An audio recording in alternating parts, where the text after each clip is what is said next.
Welcome to In Real Time, where we as Heights Church are inviting you in for real conversations about leading people, organizations, and change in the new normal. We're hoping that our real discussions about our church's journey will help you as you reimagine and rebuild yours.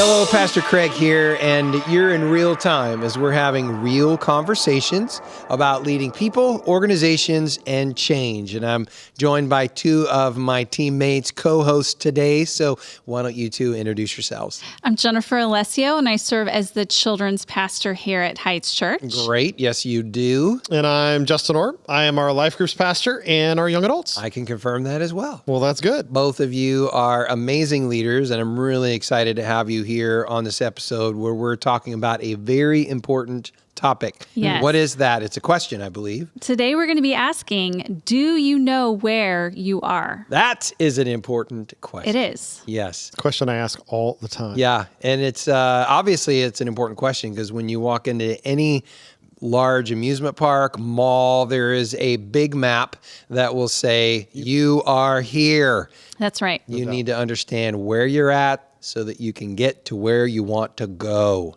It's a great question, really. I think about it in reference to a journey as well. I love to go trail hike, and there's different stages of the hike that you're on. Mm-hmm. And you need to know where you're at so that you are prepared for that part of it. Whether you're still in the parking lot and loading your bag, deciding what you're going to take, what you're going to leave. Are you in the beginning? Are you going up, ascending? Are you at the top? Are you coming back down? And when is lunchtime? That's always a very important part of the hike. Yes, absolutely. Did you bring snacks? But they all call for something a little different. Yeah, no doubt. They do. And so that's a little bit of illustration that hopefully helps us because, well, we're always needing to understand the stage that we're at. Mm-hmm. So if we don't know, we're operating in confusion. Now, I know the last 2.5, we're almost coming up on 3 years. We can't say 3 years yet, but we're getting close. 2.5 years has been absolute confusing, and we've operated in confusion at times, yeah? Mm-hmm. Oh, Yeah. Anybody been confused in the last 2.5 years? Oh, without a doubt. Yeah, all right. Without a doubt. Yeah, for sure. So we want to talk a little bit about our journey today of understanding where we are, and we're still even now, currently asking this same question. We're having the conversations right now as a staff team. But let's talk a little bit about how this has come to light in the last 2.5 years and then how it's helping us as we're moving forward as well. What is the goal that we're looking for here? Good. Jennifer. Good. Jennifer, you're like, wait, am I supposed to answer that or is this Justin? Is it me or is it Justin? Yeah. So for me, it's always what's most important. Where are we at? What's going to help move the mission forward? Yeah. And that changes. Thinking back where we started 2.5 years ago, and we decided on a Thursday at the beginning of the day that we were going to pare down our activities. We weren't going to have life groups. We weren't going to have students. And then suddenly by the end of the day, we're not going to have church on Sunday. Yeah. So it's, what do we do now? Yeah. The And pandemic was nuts. Exactly. Yeah. So then I'm thinking to myself, how do I continue to provide ministry to children? Yeah. How do I continue to equip their parents? Right. And so out of that, we brought about the Heights Kids Show, which was really successful and a ton of fun to do.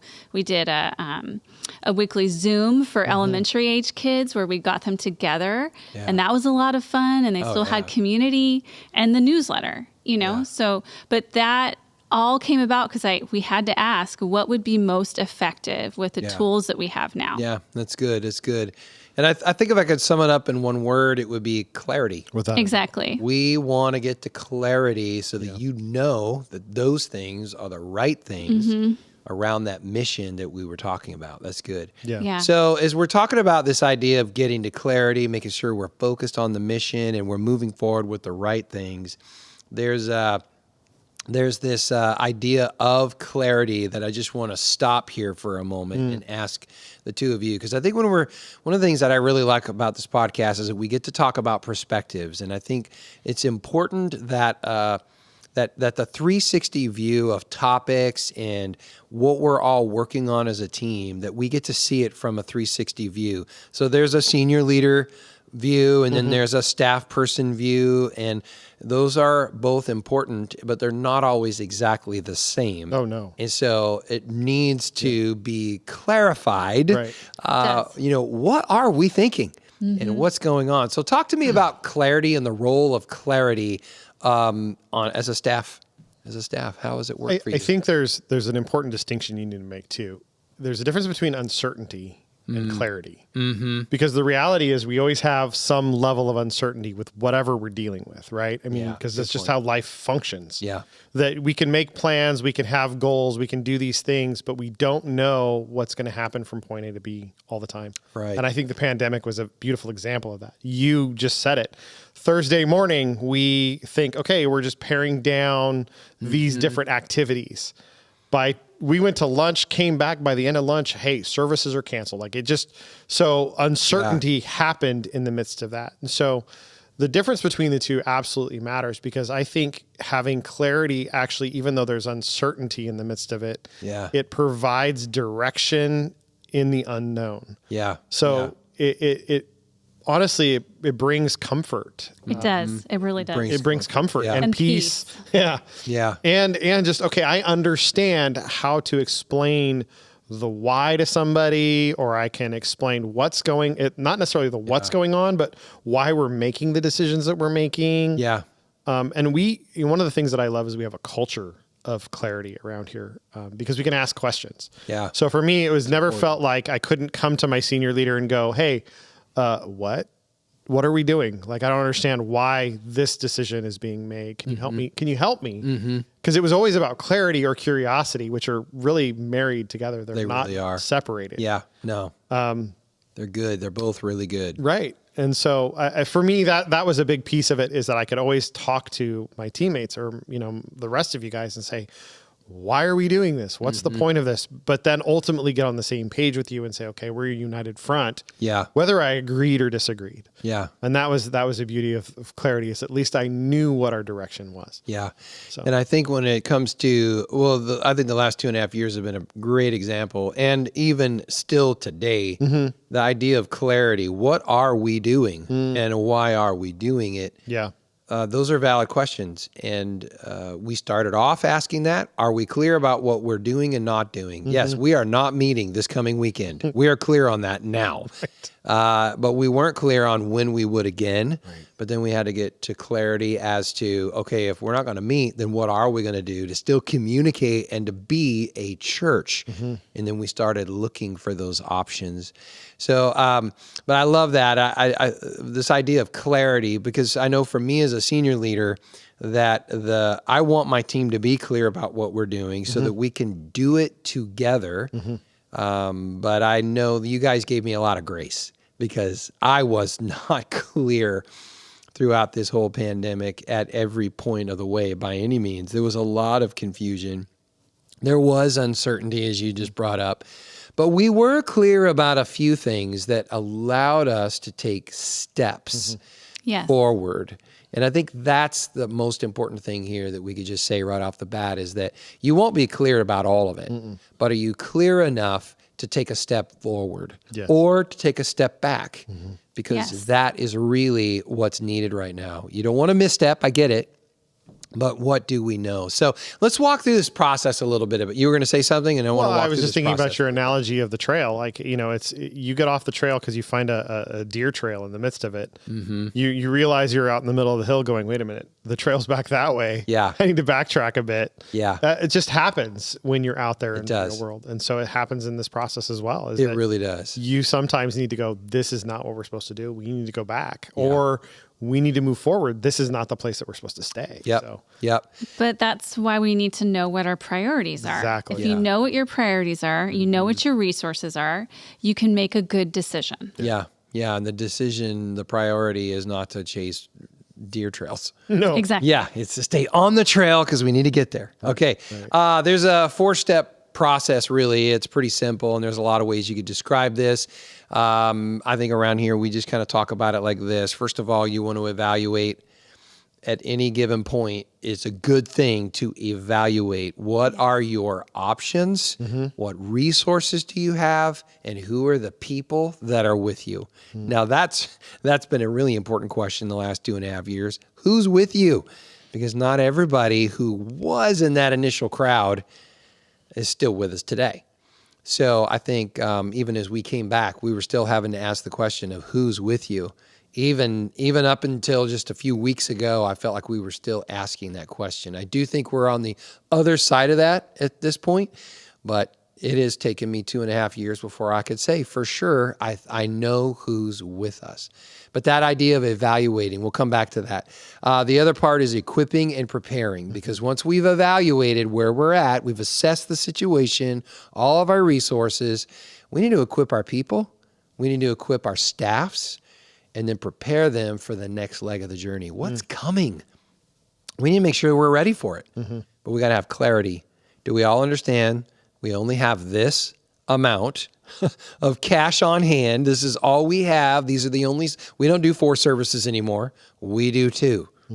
All right. So that means there's a whole nother evaluation for how we used to do what we did with 4 services. Now, how are we going to accomplish the same thing in 2? And so that's one thing. Breaking camp, that's just about clarity of direction. Where are we going to go? Are we all on board with that? And there's a lot of directions to go in. And then I think the last part is just the journey.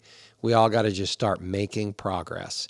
But once you start making progress, you can then reevaluate and decide if this is still the right direction. Are the resources still the same, or are we using more than we thought we were going to?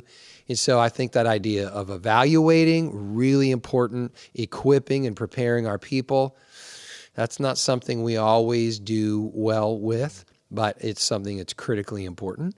And I say we, I'm really meaning the American church. I mean, we really try to dig into that, but we're not perfect by any means. And then I think, the idea of breaking camp, going the right direction, having clarity, and then the journey. But I think one of the things we were talking about just a few minutes ago is this idea of when do we know that it's time to evaluate again? How do you know it's time that we need to call a pause? We need to reevaluate if this really is the same direction and right direction we're going in. What do you think? I think for me, you have to look at, am I getting the results that I expected to get? So if I'm not getting the results that I expected to get, then that's going to prompt me to evaluate. Another would be, have circumstances changed? A good example of that is having to go completely online. And then, of course, when we came back, do we continue online and in person? Yeah. I know that's a choice we made with the church, but we're all in on both. We're all in on both, but in kids ministry, we just were not getting the impact with our kids show that we were with in person. Most of our families were all back in person. And so I had to make a decision based on resources. And it just didn't make sense to put the time and the money towards the show when most of our impact was really in person.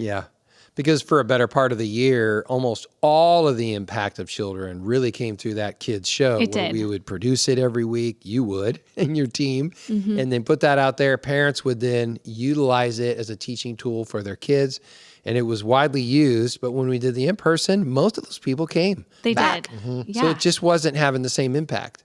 Fortunately, it met the need for the time. It did. But evaluation showed us we don't need to keep doing this.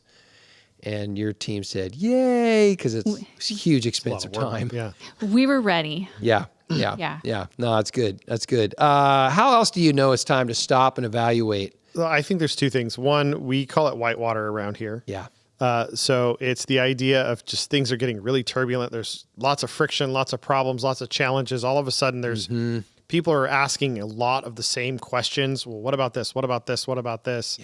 And it's just... it just is riding the whitewater where you're just bouncing, being tossed around. And it's a ride because it feels like, okay, something needs to shift Yeah. in this process, either in our procedures, in how we're addressing this. What is it that we need to, shift or fix or whatever? I mean, whitewater isn't necessarily for us something that we want. It just happens. It just happens. And so when we bring clarity, it's almost like finding the calm at the end of the whitewater where you just kind of ride out of it. And you're like, okay, now we're back to a place where there's stability. People understand. There's clarity. There's, so I think that for us, when we run into those situations, somebody will say it and you'll go, oh yeah, that's what we're experiencing. Yeah. Like we'll be in a meeting and we're going, why is this such chaos? And somebody, oh, we're in whitewater right now. And we'll go, it's like all of a sudden you see these light bulbs. And Exactly. we all realize it at the same time. That's where we're at. Okay, we need to bring clarity to this process or whatever the situation is at the moment. Yeah, there could be a problem that we need to solve. There could be a process that no longer works. Right. I mean, because that's what we had to do immediately in the last 2.5 years is reevaluate all of the processes. Are they still working? Which they didn't. No. Because everything's different now. We're remote. Even when we came back, things were so different, so limited. It's not the same process. We're not filling out the same paperwork because we can't get to it. There aren't the same resources of finances. There aren't the same volunteers to help us. So there was a lot of whitewater. The processes weren't the same. So yeah, it's if when we experience that whitewater, we know we got to ask a few questions, and it's usually a process that's not working anymore, or it's a problem that we haven't solved, and we now need to recognize it and put our hands on that and say, we want to fix it. Yeah, I love that. Also opportunities, because I know that there was a time when the city literally came to us during the pandemic and said, hey, we're asking if you would cooperate with us so that we can keep our people safe for a time and that you wouldn't meet.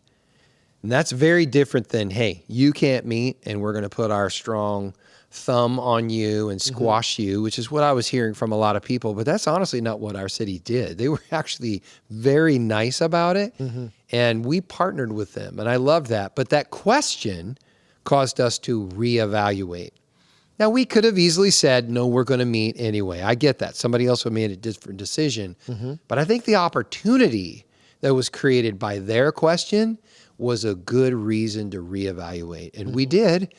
And we said, you know what? We think there's some goodwill there that we have an opportunity to gain, which has paid off in massive ways for us. It has. Yeah, it definitely has. So I love that we were able to really work through that. And I love that as a team, we're able to talk about this idea of evaluation. So when we talk about evaluation, we talk about the daily devos, because I know this is something we never had.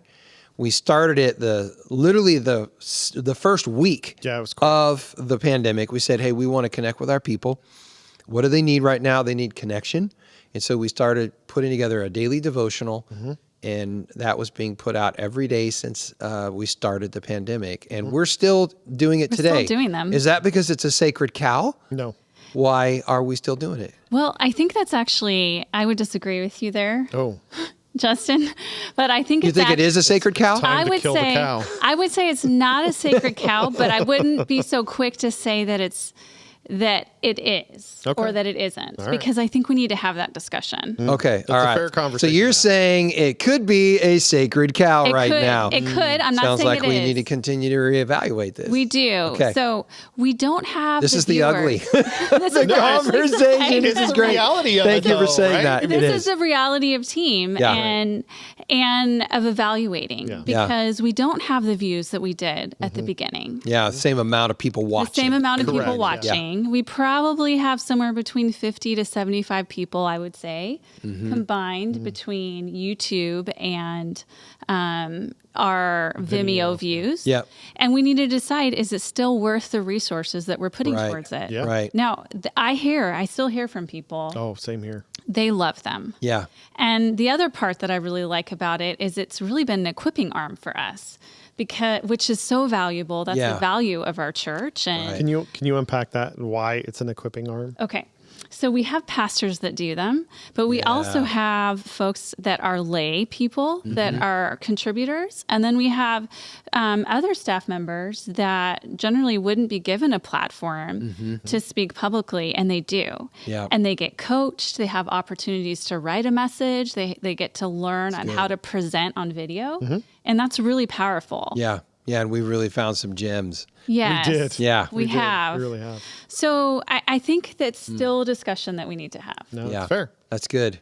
Well, this is about the good, bad, and ugly. And clarity so, of it yeah, all. sometimes it's just we're going to come up and it's no longer working. Yeah. That's the point of evaluating. I love that. Yeah. Okay. No, that's really, really good. And I think that, again, we're continuing to ask the question, what's successfully meeting the need? Because if you don't know what's successful right now, you could easily lose it. Boy, that's a Yes. That's really important. Yeah. So we've operated off of that rule for quite a while, numbers of years. As long as I can remember. It has really guided us. Long well as I through can this. remember. It's a great question to keep asking. I think, again, if you have questions, you just got to ask them. Now, I'll say from a senior lead, I don't get frustrated about those questions, but I will say that I've never actually been on a staff that when I asked those questions when I was a staff pastor, that they had the same attitude that I did. Yeah. And honestly, I can't figure out why. I don't know why a senior leader wouldn't want to be asked the questions by their staff team. Because if you don't know the answer, I really, really want you to. I want you to have clarity. I want you to understand what I'm thinking. And sometimes when you ask those questions, it changes my mind to say, you know what? I really can't defend that very well. Maybe we shouldn't actually be doing it this way. That's a great process for me. I've literally experienced that with you. Yeah. Where I've asked I you have the too. question and you have shifted and I've gone, well, I didn't expect that. I was just seeking clarity, not necessarily to push back on the thought process of the policy. I just wanted to understand the why so that when I tried to explain the why to somebody else, You'd have it. I could justify it or I could explain it clearly from your heart. And, you know, that's the big difference is that you're still teachable in that it's not my way or the highway. But there are some things that are absolutely, we need you to set the pace for us. Yeah. Like when it comes to how fast we can make changes through the pandemic, I was always looking to you for that answer. Yeah. Because I wanted to go way faster than we wanted to. And I just was like, why are we not going faster? Right. So I just had to keep leaning. Okay, you're setting the pace here when it comes to this piece for us. Yeah. And I just had to trust that. And I chose to trust that you had God's heart in mind and that this was the best situation for us. Yeah. Even though there are moments where I'm like, this is taking way too long. At least that was my personal feeling about it all. But I'm also an extrovert longing to be in a group of people. Yeah. So everything took way too long in the pandemic. Yeah. And especially getting together. Oh, You're absolutely. specifically talking Absolutely. about. Yeah. Yeah. No, I think that's right. And that is, it's clarity. Yeah. It became clear I had to make a decision. That's good. And That's you another did. one. Yeah. And I did. I will say there were times it was ugly when I didn't make it quick enough. But at the same time, we were all just operating out of confusion. And I wasn't clear about what the decision was. Right. So that was one of my learned processes in this, which I know we've talked about on an earlier episode, but it is important if we're in a position now, even today, we need to recognize, especially today, if we're the ones who have to make the decision, then let's make the decision. Yeah. And let people then have clarity so they can decide what they're going to do and how they're going to handle it and how they can communicate it. So really, really important pieces there. So, but again, coming back to evaluating resources, we're doing that right now, right? Our Absolutely. resources are a little different now than they are today, or are they than they were, say, a year ago. And we're in a better place. I know last fall we sat and we said, "Hey, we're going to need to do a campaign because we evaluated the situation and we realized our finances are dwindling, and we're going to have to start letting staff go unless we do something different." And so that's when we said a campaign is out there. But you know what? That evaluating process was helpful, and I brought everybody in on it. And we together had some discussions and we arrived there together. Now, I knew we were going to have to go there ahead of time, but I also knew I needed to share this with you guys. You needed to see from my perspective, because I knew what the ask was. It was a lot. Staff, all of us, we were heavily involved in that campaign, but it paid off. It did. It did. But if we hadn't done that, if we hadn't evaluated and then made decisions, chose a path and walked in it, then we'd be in a very different situation today. And we'd have fewer people on our team because of it. So I'm really grateful we did it. But that's what that evaluation process, getting to clarity, really helps us with. So, and now we're 6 months into that campaign. Has everything been perfect? No. No, it hasn't. No. And we're still working with our people. We're finding the pace we can move at financially, but we're definitely making progress. And so we just keep going back and reevaluating. So that's how this process really works. And again, we're always trying to ask, where are we? And I think that'd be the question for us. Where are we at in this journey? And as we've gone through the pandemic, we're now, I would say, on the other side of the pandemic. I don't know what they'll eventually call this particular period of time right now, but I'm saying we're on the other side of this pandemic. And now, That's right. now we have to say, how are we going to move forward? Pandemic What are we going to do? recovery. Yeah, pandemic recovery. I don't know. Yeah, I'm just making up stuff. Maybe it'll stick. Post-pandemic, maybe? Yeah, I don't know. So, yeah. Well, I love what's it. interesting about this season now is what do we take and what do we leave behind? It's like the idea of the daily devos and having this regular conversation. What are things that we leave behind in this process? Yeah. Like what are things that we no longer want to do or need to do? So Heights Kids Show went away. Yeah. Daily devos, it's questionable whether we're going to continue to do them or not. Yeah, it wasn't until this podcast, but at this point, we're reevaluating. Yeah, that's okay. In real time, it's happening. Yeah. Yeah. So, I mean, those are just valid questions that you wrestle with in the midst of this stuff is Right. What do you leave? Yeah. And then like, even we were just having this conversation this morning is we are still not serving coffee. Oh, so true. And so like we have things we still have yet to bring back and even Right. ask the question. Cause there was a season where we were asking the question, well, do we even want to bring coffee back Yeah. as a thing? Yeah. Is this going to be something we're going to offer to our people? And the answer was no in that moment. In that moment, right? And now we're going, well, maybe Yeah. we should. Yeah. Yes, we should. Yes, we can. Yes, let's do this. And so we're moving that direction again. There was for most of the last 2.5 years, most people didn't want it. Right. And if we touched it, we Right. didn't want anything to do with it. Exactly. Now we're realizing, okay, we're going to bring it back, but we haven't brought it back because finances. Right. We haven't had the volunteers. Right.